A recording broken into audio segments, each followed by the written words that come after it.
Hey up me old muck, it's your pal Mark from the GamebustersUK team with another part, and I don't remember which, but it's another part of my Let's Play of the Elder Scrolls 4 Oblivion.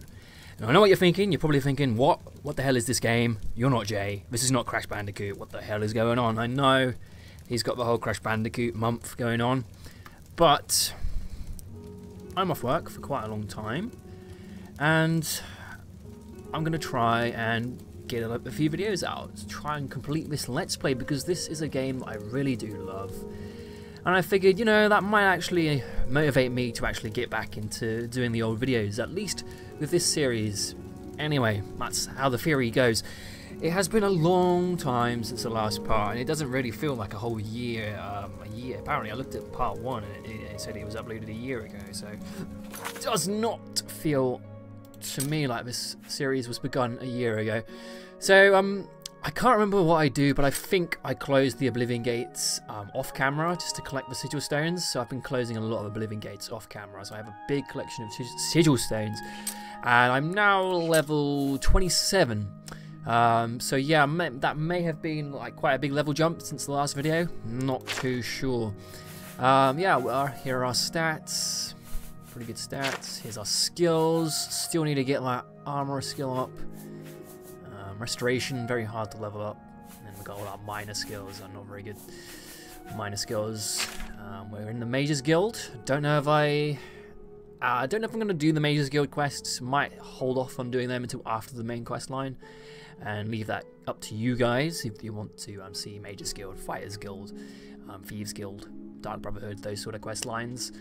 We're in the Blades, and we're also in the Knights of the Fawn, because if you remember, we have the awesome sword, the Fawn Blade, which disintegrates armor, and we've run out of charge at the moment, so it's lost its enchantment for the time being, so we need to recharge that at some point. But it's just an awesome looking sword, and that's why I was so keen, so dead set on keeping Farwell alive in the quest of the Wayward Knight.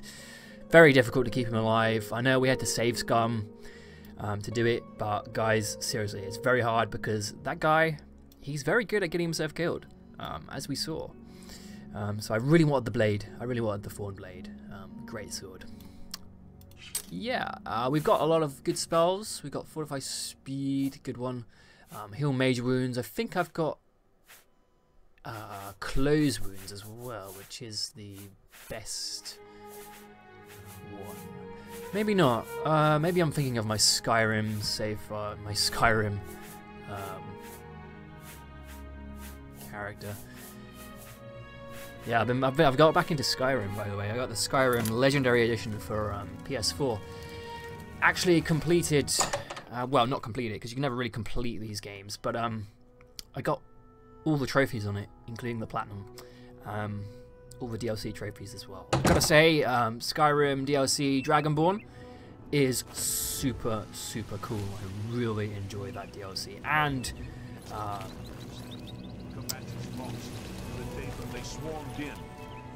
the town guard, the other DLC, which is, I want to say Blood Moon, but it's not Blood Moon, that's a Morrowind DLC. Dawn Guard, yes, very good. Played through that on one file as the Dawn Guard, and I'm currently playing through it a second time with a different character, playing through as a Vampire Lord. And the skills you get as a Vampire Lord and the transformation into a Vampire Lord is actually pretty cool. So yeah, I gotta admit, I didn't get the DLC back in the day for Skyrim, so really enjoying that. It's really breathed new enjoyment into that game for me. But obviously these games are very long, so often I would find myself having a session of a Skyrim, and that would pretty much be all I would do all day. You know, some people would go, "Oh, look at me! I played 4 hours of the same game." I'd be like, "Man, I played like 14 hours of the same game in one day." Just proves how much of a life I do not have. But anyway, I have to prove how much of a life I do not have even more by posting videos onto YouTube. So there you go. So I'm trying to figure out what we need to do. Blood of the Divines. Oh yeah, I remember we duplicated Azura's Star, didn't we? And we gave the duplicate to Martin so we could keep Azura's Star. Yeah, because, you know, it wouldn't be a Bethesda game if there wasn't glitches and exploits. So I need to go to Sancrator. And Sancrator is a very unkind place. Very difficult dungeon. Do we have any potions? We've got some. Why not? We'll go to Sancrator. I don't mean to open up the console there. We will have no console commands in this playthrough. I promise you. You know, glitches and exploits, they're fine. But console commands? No. No, no, no. They just ruin the game. Where's the fun in just making yourself invincible? Although, to be fair, in Skyrim, I know I'm playing on console, so I don't actually have console commands. I did find a way to break the game and make it really unenjoyable. I found a way to really, basically, it's the resto potion trick. You can make all your skills and stats higher than the game originally intends them to be. So I made myself like a weapon which did like 1,000,000 points of damage, so I could just one-shot everything in the game.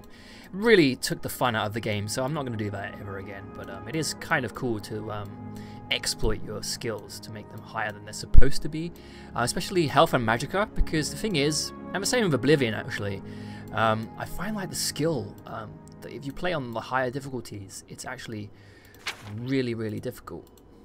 Where is Sancrator? Should be on the map. Yeah, I find these games, because the enemies scale with you anyway, there's always an element of difficulty in these games. Sometimes it borderlines on the unfair, I think, personally. But I still really enjoy these games. I'll tell you what, we'll go to Cloud Top and then we'll go to Sancrator, because it's the nearest place.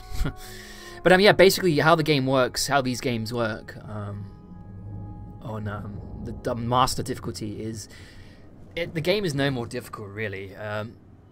The enemies just get tons more health than you, so it's really unfair, and that's how the game makes itself harder. Did I do this quest? Yeah, I must have done it off camera. It's a Mage's Guild initiation quest. It's one of the annoying initiation quests. 6 gold, woohoo. Yeah, I must have done that off camera, because the Mage's Guild initiation quests that you have to do before you can initially join the Mage's Guild properly. There's a wolf over there. Do I remember how to play this? Yeah, I think I do.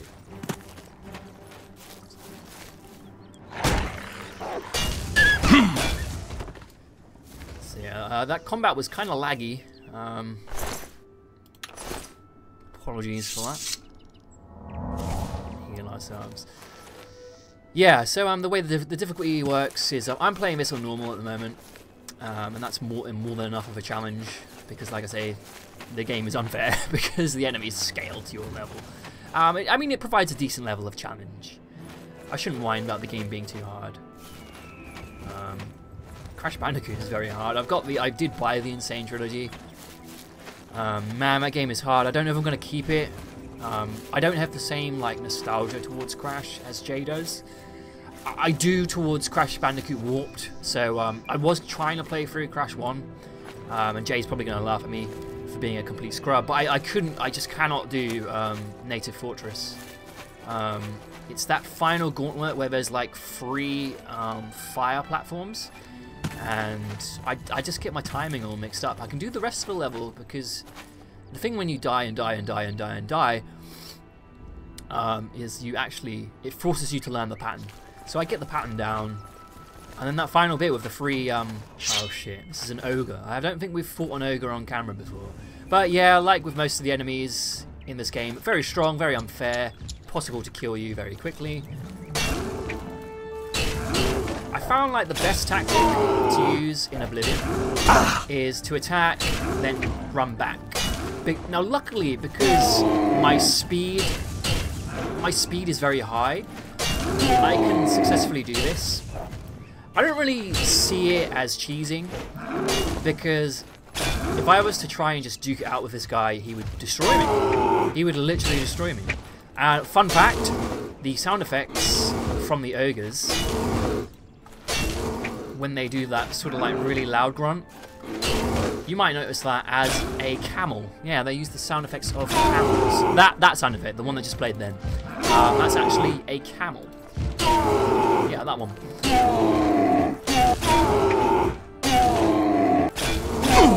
Ow! We ate that knuckle sandwich.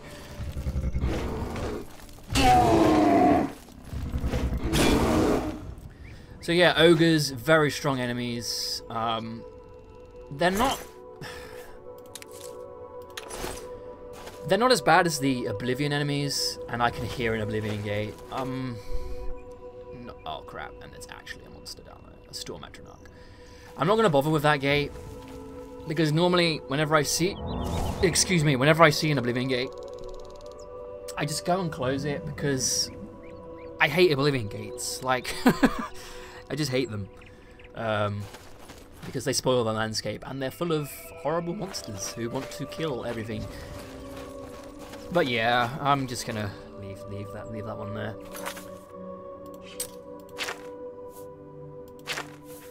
Yeah, my armor is in good condition. Yeah, I don't know if I shoe my my gear off. Yeah, we found the Ring of Wizardry the last part when we were doing the Wayward Knight quest. Absolutely amazing ring. Fortifies all your magical skills by 10 points. Look at that. That is lovely.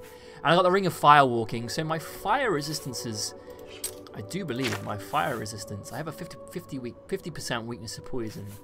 But my fire resistance is fully, I fully resist fire. I remember that in one video where I, was being attacked by a flame Metronarch and it was doing nothing. I also resist shock by 85%, and I resist normal weapons by 15%, which is kind of cool. Normally the only creatures that resist normal weapons are vampires. They get a natural 25, I think it can rise up to 25% resistance to normal weapons. But we do not want to become a vampire in this playthrough because, yeah, you get a massive weakness to fire as a vampire. And also in Oblivion, you take sunlight damage. Unlike Skyrim, where you can walk around in the sunlight as a vampire, your skills are just weakened in the sunlight. In Oblivion, you take sun damage, so it's possible to die just by walking around as a vampire in the sun. So you're supposed to really hardcore roleplay and only go out at night. But yeah, this is I can't remember where we picked this up. Probably like in the realm of Oblivion. That's the one good thing about Oblivion. I mean, the realms of Oblivion is they're very difficult, they're very hard, but the rewards you find in chests are actually pretty good. So it's kind of worth it just for that fact alone. But yeah, we will have to not fall down there because that is certain death. What now? Another ogre? What's going on?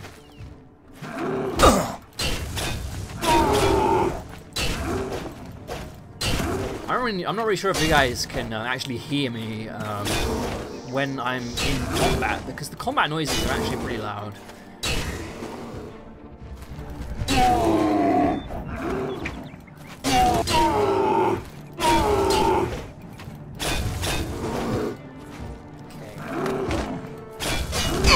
Okay, we took a slap to the face there.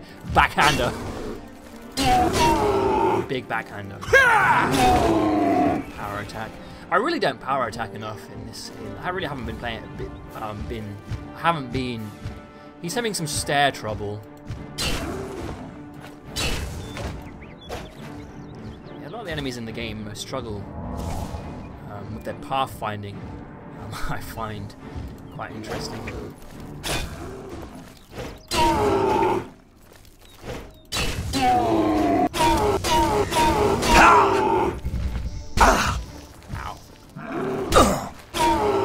See what I mean? They can do massive damage to you. Ow. Ow. Stop. Please. Stop. I don't seem to be bringing my shield up fast enough. Like, I'm clicking right click, but it doesn't seem to bring my shield up quick enough. I think it's because he might have, like, stunned me. I'm thinking that's the only reasonable explanation for that. I pick up the Ogre's Teeth. Not really sure why. I'm not really a potion brewer in this playthrough. You can make potions. You can make really powerful potions if you invest in the alchemy skill, which I'm not doing in this playthrough. I mean, you should, because I feel like, again, this game is really unfair. Because everything's overpriced. Like, all the potions and stuff are really overpriced in this game.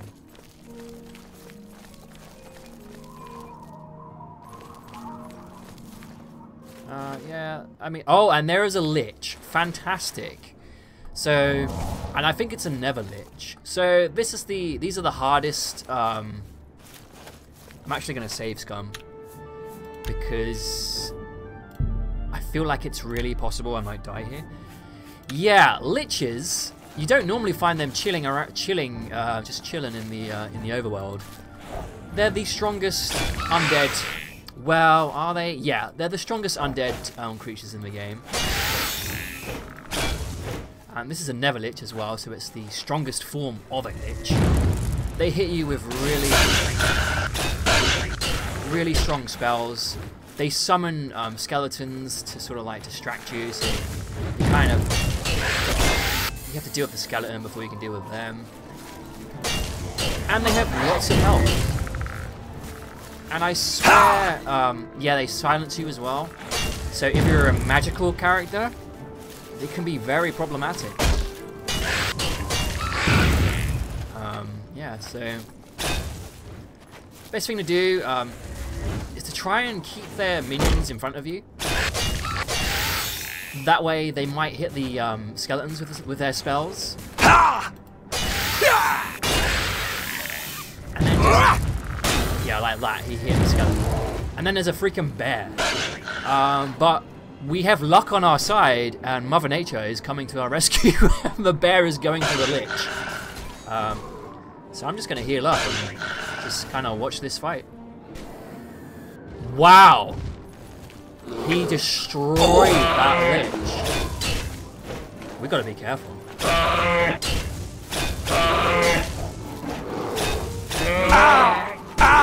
We got to be really careful. Kind of like clan fears. Well, just most like animals in this game, most animal enemies, they can kind of get.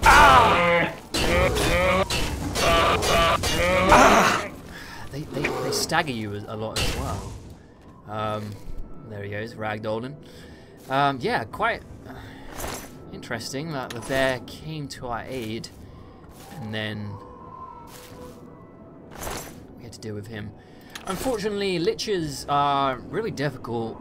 However, they don't drop anything really great. They don't have gold. They drop bone meal because they're obviously undead. Sometimes they drop good stuffs, but the stuff of fatigue is, yeah, not very good. I mean, fatigue is fine. If you can fully deplete your opponent's fatigue, not fatigue, yeah, their fatigue, then they'll just drop to the floor. I've seen it happen before. I mean, it's happened to me a few times. Kind of like the paralysis effect. They just drop to the floor. But anyway, this is Sancrator, and there is another enemy, but I can't see them. So, oh, there it is. It's another Nether lich. Yeah. No, it's a skeleton champion. Yeah, skeleton champions. They can summon skeletons as well, which is kind of odd. They can summon skeletons, but they are a skeleton. So, yeah. They're also like the highest level skeleton enemies. This one's an archer though, so I can kill him.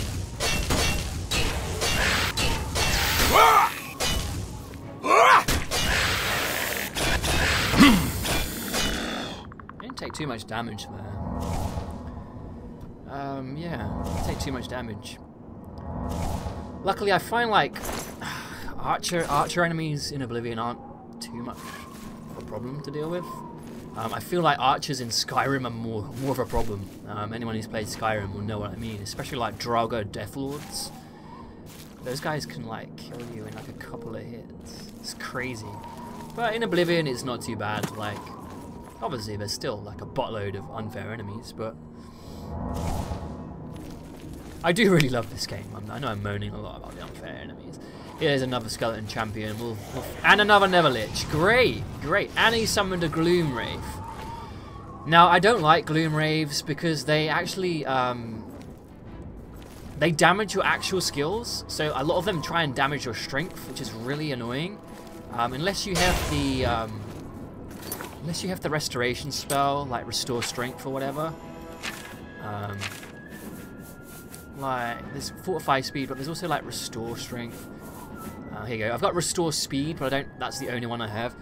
Yeah, instead of like damaging your health or like draining your skills, which is only like a temporary drain, wraiths actually damage your skills, which is really annoying. If you have no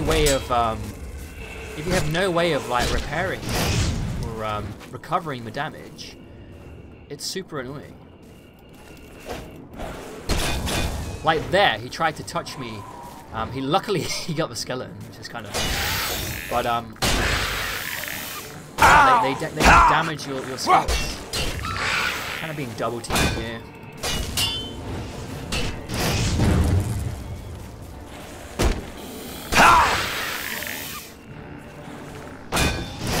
See the poor skeleton.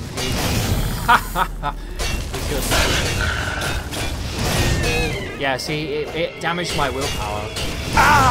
And if they hit you again, they will damage you more. So I hate them probably even more than I hate the spider Daedra.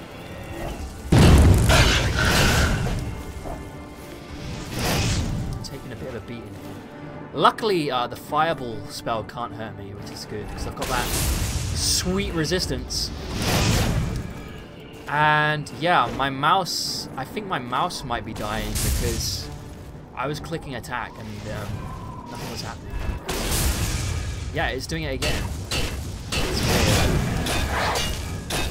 weird. Maybe I wasn't clicking it in the sweet spot. You know, you gotta hit it in that sweet spot. Words to live by. Hit it in the sweet spot. A lot of people have trouble finding the sweet spot. What am I talking about? Right, now, this guy, wow, this isn't even a Neverlich. Yeah, my, mouse keeps locking up. It's really annoying.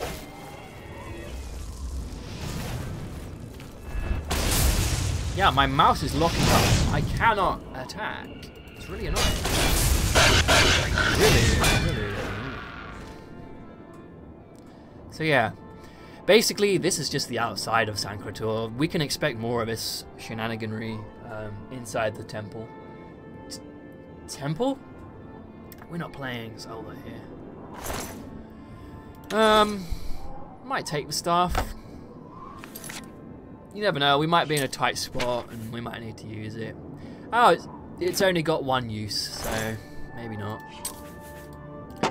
And my armor is all damaged and stuff, so we will repair. We will heal ourselves up before we. Where was the actual entrance to the temple? The fortress. I keep calling it a temple. Like I got Zelda terminology going on. Wait, are you telling me that there's still more guys out here? I'm really tempted to. I'm really kind of tempted to just do like a quick run through the temple, like, you know, like how I closed the Oblivion gates. But I don't really think you can get away with doing that in Sancrator.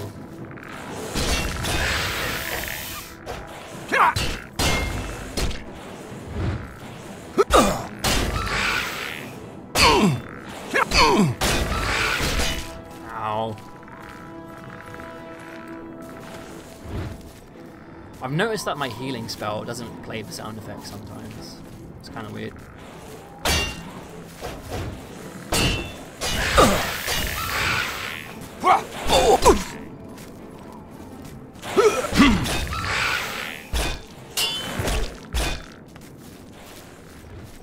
I'm getting outplayed by the skeleton. Yeah, see, it doesn't play the sound effect. It's like that on every save file I've got.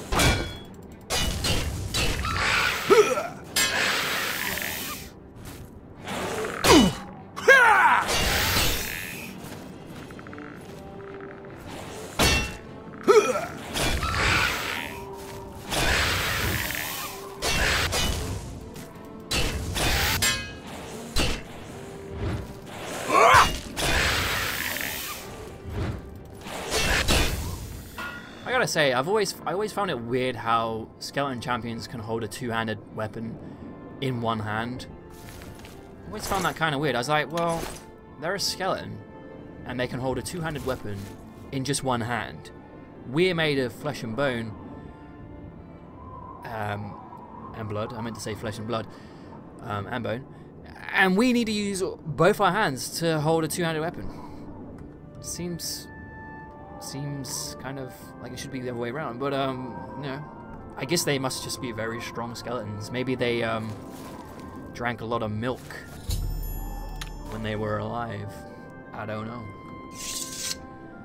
Maybe they were all about that. What was that stupid advert with the girl? And she would go. She would always give the boy like a yogurt or something, and she'd go, "Calcium helps bones grow stronger." And then he'd beat the bully in the conquer fight. If you're not from the UK, you probably won't know what on earth I'm on about. But there was this advert. What was it for? Some sort of yogurt.